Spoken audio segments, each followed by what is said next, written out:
Kidlat News Updates. Sa ating mga balita, monster ship ng China muling namataan sa WPS. Pilipinas at China nagpulong para mapahupa ang tensyon sa mga pinag-aagawang teritoryo. Karamihan sa mga Pilipino gusto ng Code of Conduct sa WPS. At hiling na 50,000 pesos na entry-level salary ng mga guro pag-aaralan ni Angara. Ako po si Cesar Soriano, kasama ang buong puwersa ng Kidlat News Channel para ihatid ang mga nangungunang balita sa buong kapuluan. Ngayon, muling na-monitor sa West Philippine Sea o WPS ang pinakamalaking Coast Guard vessel sa mundo na China Coast Guard 5901 o tinaguriang monster ship ngayong araw.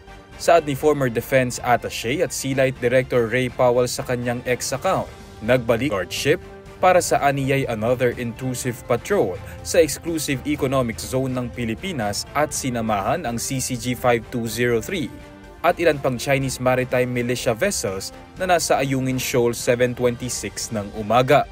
Una nang namataan noong Hunyo ang monster ship na naglayag sa WPS ng 10 araw at dumaan sa 12 features na kontrolado ng Pilipinas. Samantala, isang bilateral consultation mechanism ang naganap sa pagitan ng Pilipinas at China sa Maynila kahapon, ayon sa Department of Foreign Affairs o DFA. Sa isang statement, sinabi ng kagawaran na nagkaroon ng frank and constructive discussions sina Foreign Affairs Undersecretary Maria Teresa Lazaro at Chinese Vice Foreign Minister Chen Xiaodo. Napag-usapan din ang commitment ng dalawang panig na i-de-escalate ang tensyon nang hindi nakakaapekto sa kani-kaniyang posisyon ng dalawang bansa at napagkasunduan ding ipagpatuloy ang diskusyon para mahanap ang mutually acceptable resolution sa mga issue. Karamihan sa mga Pilipino ay gusto ng Code of Conduct o COC sa mga umaangkin sa West Philippine Sea o WPS ayon sa pinakahuling survey ng Pulse Asia. Sa tanong na kung anong dapat gawin ng China para humupa ang tensyon sa WPS, 64% sa mga Pilipino ang nagsasabing dapat sumunod ang China sa isang COC.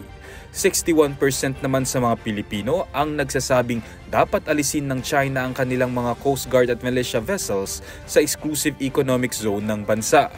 Nasa 49% naman ang nagsabing kailangang bayaran at panagutan ng China ang pagkasira ng coral reef sa bansa sa pinag-aagawang teritoryo. Ang naturang survey ay nilahukan ng 1,200 Filipino adult respondents noong May 5 to 9, kung saan 97% sa mga ito ay may kamalayan sa nangyayari sa WPS.